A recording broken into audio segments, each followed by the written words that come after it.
하나님 감사합니다. 어느덧 한 주의 끝을 준비하면서 또 한 번 주님 앞에서 예배할 수 있는 시간을 주셔서 감사합니다. 매일 반복되는 예배이지만 하나님 앞에서 드리는 예배는 우리에게 생명과 같아서 살아갈 길을 보여주시고 걸어갈 힘을 주시는 은혜의 통로인 것을 고백합니다. 주님, 오늘의 예배를 통해서도 우리를 만나주시고 주일 예배를 준비하는 교회의 각 부서와 섬김이들 위해 하나님을 향한 기대와 소망을 부어 주시옵소서. 하나님의 일을 감당한다는 것이 때로는 어렵기도 하고 많은 수고와 헌신을 요구하지만 이것이 부담스러운 일이 되지 않게 하시고 우리를 사랑하사 독생자를 내어주신 하나님의 사랑 앞에 기쁨과 감사로 나아가는 과정이 되게 하여 주시옵소서. 우리의 작은 섬김을 통해서도 큰 일을 행하시는 하나님이시오니 하나님을 만나고자 나오는 모든 성도님들이 찬양하고 말씀 듣고 기도하는 그 시간들을 통하여 그리고 곁에 있는 각 지체들과의 만남을 통하여 살아계신 하나님을 보게 하여 주시옵소서. 또한 하나님, 지금 세대 교육부에서 예배하는 우리 아이들의 예배를 위해서도 기도합니다. 우리 아이들 안에 심겨진 하나님의 형상, 그 존귀함과 아름다움을 무엇으로 지키겠습니까? 하나님, 우리 교회 학교 아이들이 하나님의 말씀을 사모하게 하시고 찬양 가운데 기뻐 뛰게 하셔서 나는 하나님으로 살아간다는 믿음의 결단이 어려서부터 잘 세워지게 하여 주시옵소서. 이 아이들의 신앙이 부모님과 선생님 그리고 각 가정의 새로운 활기가 되게 하시고 부모 세대가 함께 하나님을 만나는 귀한 주말이 되게 하여 주시옵소서. 이제 하나님, 사도행전 말씀을 통해 주시는 하나님의 음성을 듣습니다. 닫혀있는 우리의 귀와 마음을 열어주시고 하나님의 뜻을 깨달아 알되 순종할 수 있는 믿음도 허락하여 주시옵소서. 주께서 주신 사명을 따라 증인의 삶을 실천할 수 있도록 우리를 새롭게 하여 주시옵소서. 예수 그리스도의 이름으로 기도하옵나이다. 아멘. 네, 이제 오늘 우리에게 주시는 하나님의 말씀을 함께 보겠습니다. 오늘 하나님의 말씀은 사도행전 20장 17절부터 27절까지의 말씀입니다. 사도행전 20장 17절부터 27절까지의 말씀을 한 절씩 교독하시고 마지막 구절은 합독하겠습니다. 바울이 밀레도에서 사람을 에베소로 보내어 교회 장로들을 청하니 오매 그들에게 말하되 아시아에 들어온 첫날부터 지금까지 내가 항상 여러분 가운데서 어떻게 행하였는지를 여러분도 아는 바니 곧 모든 겸손과 눈물이며 유대인의 간계로 말미암아 당한 시험을 참고 주를 섬긴 것과 유익한 것은 무엇이든지 공중 앞에서나 각 집에서나 거리낌이 없이 여러분에게 전하여 가르치고 유대인과 헬라인들에게 하나님께 대한 회개와 우리 주 예수 그리스도께 대한 믿음을 증언한 것이라. 보라, 이제 나는 성령에 매여 예루살렘으로 가는데 거기서 무슨 일을 당할는지 알지 못하노라. 오직 성령이 각 성에서 내게 증언하여 결박과 환난이 나를 기다린다 하시나 내가 달려갈 길과 주 예수께 받은 사명 곧 하나님의 은혜의 복음을 증언하는 일을 마치려 하면은 나의 생명조차 조금도 귀한 것으로 여기지 아니하노라. 보라, 내가 여러분 중에 왕래하며 하나님의 나라를 전파하였으나 이제는 여러분이 다 내 얼굴을 다시 보지 못할 줄 아노라. 그러므로 오늘 여러분에게 증언하거니와 모든 사람의 피에 대하여 내가 깨끗하니. 함께 읽겠습니다. 이는 내가 꺼리지 않고 하나님의 뜻을 다 여러분에게 전하였음이라. 아멘. 할렐루야. 네, 여러분 잘 오셨습니다. 주님이 오늘도 우리에게 생명을 주셨는데요, 말씀 듣고 또 기도하는 시간을 통해서 하나님의 부르심대로 살아내는 오늘이 되시기를 소망합니다. 여러분 어제 말씀을 보셨던 것처럼 바울은 이방인 교회의 대표 7명과 함께 예루살렘으로 돌아가는 여정 중에 있었습니다. 기근으로 인해서 힘들어하던 예루살렘 성도들에게 전달할 연보를 바울이 모아두었었기 때문에 어떻게든 오순절이 되기 전까지 예루살렘에 도착할 수 있도록 그 일정을 서두르고 있었습니다. 그런데 풍랑으로 인해서 며칠을 더 머무르게 되고 어쩔 수 없이 드로아에서 일주일간 채비하며 시간을 보내게 되었죠. 이제 오늘 본문은 드로아에서의 일정을 마무리한 바울이 예루살렘으로 다시 가는 도중에 밀레도 항구에 도착했던 때를 그 시간적 배경으로 하고 있습니다. 지도를 한번 보시면요, 가운데 그 빨간 동그라미가 채워져 있는 바로 그 지점입니다. 잘 보이실지 모르겠는데요. 그런데 바울이 시간 관계상 그 중간 지점에 있었던 에베소를 그냥 지나치고 나니까 마지막 인사를 나누지 못했던 에베소 교회의 성도들이 생각났던 것 같습니다.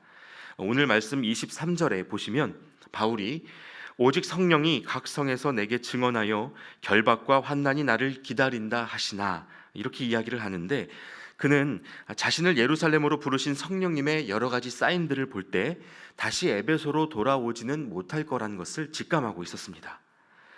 마지막이 될지도 모르는데 이렇게 인사도 없이 가려니까 그 마음이 좋지 않았던 것이죠. 여러분, 바울이 에베소를 어떻게 생각했습니까? 에베소는 처음 바울이 복음을 전할 때 가장 강력한 저항이 있었던 도시였고, 그래서 두란노 서원에서의 2년을 포함하여 도합 3년을 매일 섬겼던, 바울에게는 선교지라기보다 목회지라고 할 수 있는 그런 곳이었습니다. 어려운 시간을 함께 동거동락하면서 견뎠던 믿음의 지체들과 친구들이 있는 도시였죠. 바울에게는 특별한 도시였습니다. 그래서 바울이요, 밀레도의 배가 정박한 틈을 이용해 에베소 교회의 장로들을 초대합니다. 그리고 마지막 인사를 나누면서 이른바 고별 설교를 전하는데요, 자신이 지금까지의 걸음을 어떤 마음으로 또 무엇을 위하여 달려왔는지 회상하면서 나눕니다. 사실 바울이 해온 일은 굉장히 단순하죠. 21절 말씀에 기록된 대로 바울은 회개하고 예수 그리스도를 믿으라라는 이 복음을 유대인과 헬라인들 모두에게 가리지 않고 전했습니다. 자신이 모든 사람들의 피에 대하여 깨끗하다고 자신 있게 말할 만큼 바울은 모든 것을 던져서 이 복음을 전했습니다. 이렇게 고백할 수 있다는 게 정말 놀랍죠. 왜냐하면 여러분, 우리가 다 증인으로 부름받았다고 하지만 사실 복음을 전하는 일이 그렇게 만만치가 않습니다. 유별나다는 소리 듣는 정도는 애교고요, 만날 때마다 복음을 전하려고 하면 인간관계가 끊어질 수도 있습니다. 전도해놓고 내가 똑바로 못 살면 그것도 나쁘끄러우니까 차라리 내가 예수 믿는 거 모르게 하고 싶다는 생각을 하는 분들도 적지 않은 것 같습니다. 그래서 여러분, 저는 오늘 이 본문 말씀을 통해서 사도 바울이 복음 전도 사역을 성공적으로 할 수 있었던 세 가지 비결을 나눠드리려고 합니다. 먼저 기억하실 것은 이 세 가지 비결이 기술이 아니라 태도라는 점입니다. 과거의 교회 안에서 많은 이들이 사형리 전도법, 고구마 전도법 같은 방법들을 배워왔지만 정작 중요한 것은 기술이 아니라 태도입니다. 여러분, 이것을 기억하시고 우리를 증인으로 빚어가시는 하나님의 마음을 이해하실 수 있기를 바랍니다. 자, 그럼 먼저 본문 17절부터 19절까지의 말씀을 다시 한번 읽어드리겠습니다. 바울이 밀레도에서 사람을 에베소로 보내어 교회 장로들을 청하니 오매 그들에게 말하되, 아시아에 들어온 첫날부터 지금까지 내가 항상 여러분 가운데서 어떻게 행하였는지를 여러분도 아는 바니 곧 모든 겸손과 눈물이며 유대인의 간계로 말미암아 당한 시험을 참고 주를 섬긴 것과. 여러분, 이 말씀 안에는 바울이 전도 여행을 다니면서 주님을 섬길 때 품었던 마음이 무엇인지 드러나는데요, 그중 첫 번째가 무엇일까요? 바로 겸손이었습니다. 여러분, 겸손이 무엇입니까? 조심스러운 목소리, 소심한 성격, 나는 못하겠다는 자기 비하, 이런 것들이 겸손입니까? 아닙니다. 겸손의 본질은 하나님을 내 삶의 주인으로 인정하는 것입니다.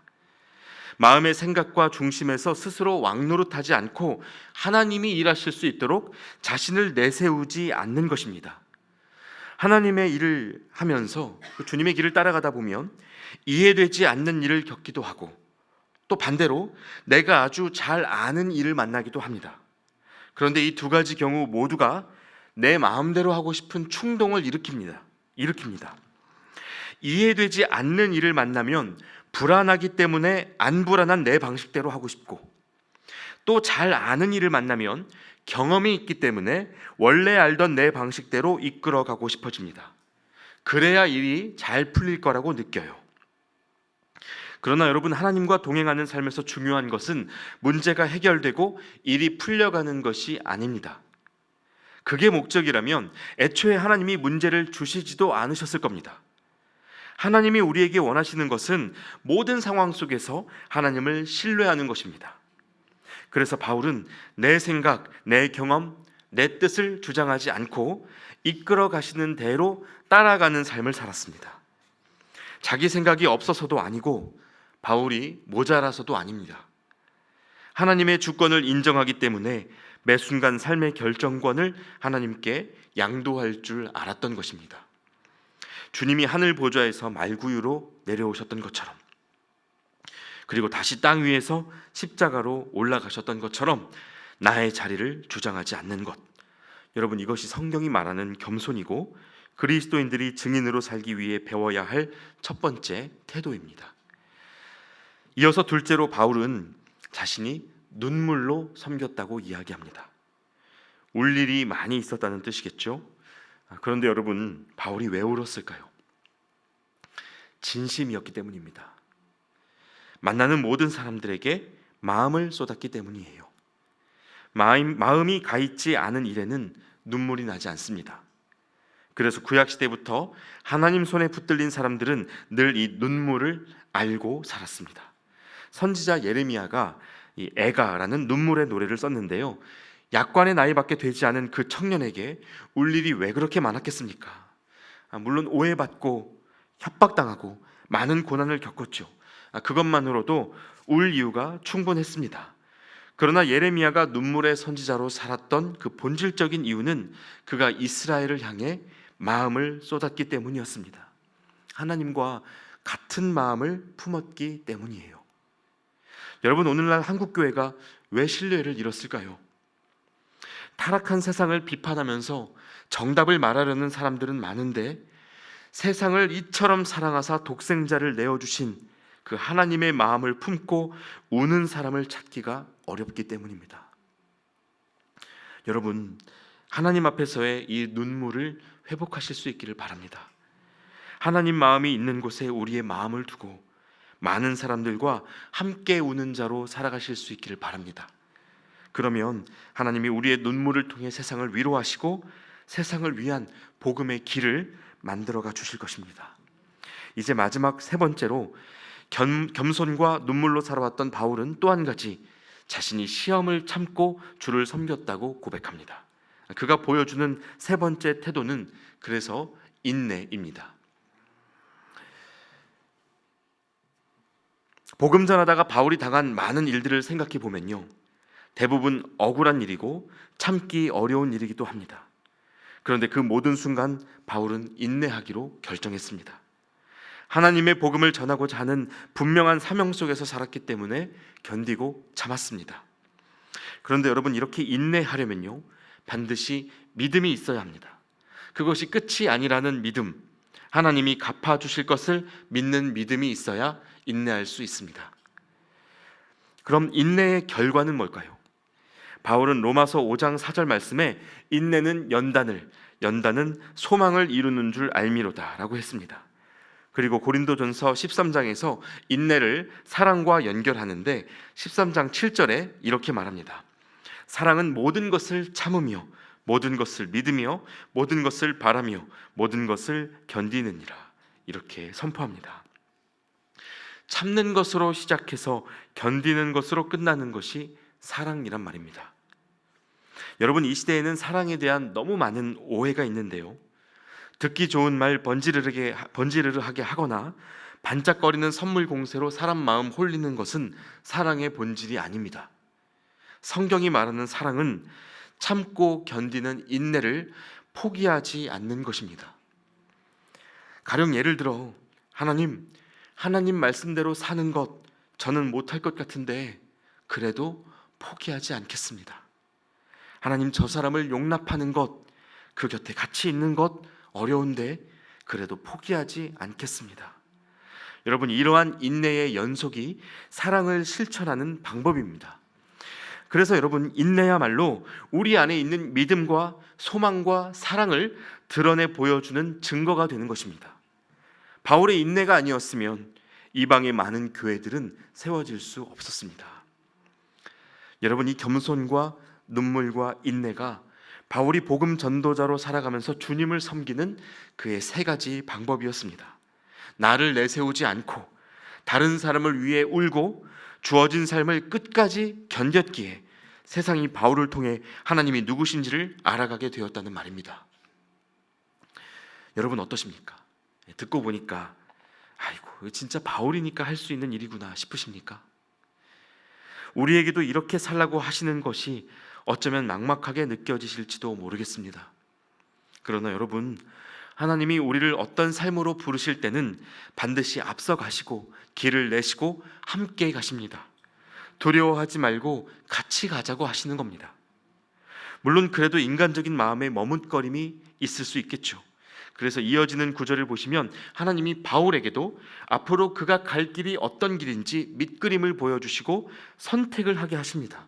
22절과 23절 말씀을 제가 세 번역으로 다시 한번 읽어드리겠습니다. 보십시오. 이제 나는 성령에 매여서 예루살렘으로 가는 길입니다. 거기서 무슨 일이 내게 닥칠지 나는 모릅니다. 다만 내가 아는 것은 성령이 내게 일러주시는 것뿐인데 어느 도시에서든지 투옥과 환난이 나를 기다리고 있다는 것입니다. 여러분, 지금까지도 겸손과 눈물과 인내로 많은 수고를 한 바울을 하나님이 지금 어디로 부르고 계십니까? 투옥과 환난이 기다리는 예루살렘입니다. 사람이 기대와 참 다르죠. 우리 생각에는 지금까지 참 애썼으니 발 뻗고 좀 쉬자고 하셔도 좋겠는데 나랑 같이 환난 속으로 가자고 하시는 겁니다. 이 정도면요, 차라리 모르는 게 낫지 않았을까요? 왜 알게 하신 걸까요? 여러분, 사는 동안 하나님이 우리의 앞일을 모르게 하시는 건 믿음을 연습하라는 뜻이고, 알게 하실 때는 순종을 연습하라는 뜻입니다. 그래서 바울에게도 기회를 주시는 거죠.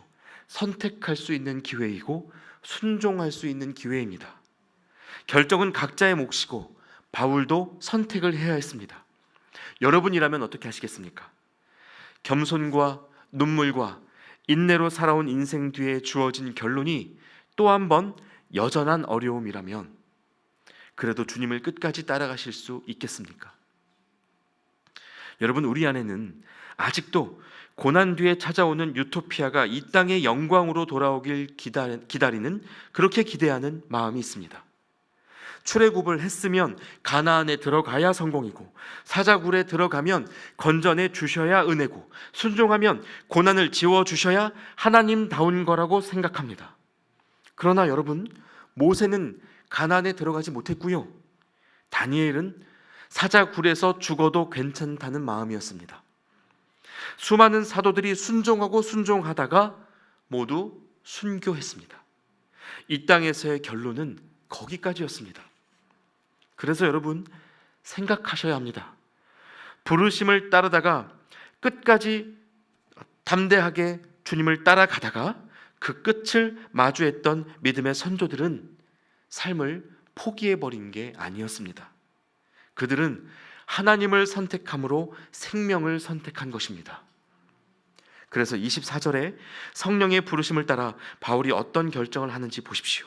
이 말씀은 같이 한번 읽겠습니다.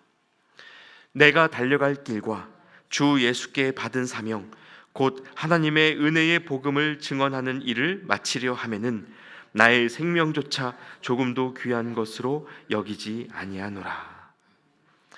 여러분, 우리에게도 이러한 믿음의 결단이 있으시기를 축복합니다. 나를 지키려는 선택보다 부르심을 따라 주님 곁을 지키려는 선택을 이어가실 수 있기를 축복합니다. 그런 믿음의 사람들을 통해 하나님은 세상을 바꾸시고 복음이 온 땅으로 흘러가게 하실 것입니다. 함께 기도하겠습니다. 사랑하는 주님, 복음의 증인으로 부름받고도 내가 달라지지 않고 나의 선택이 그대로일 때 세상도 변하지 않았습니다.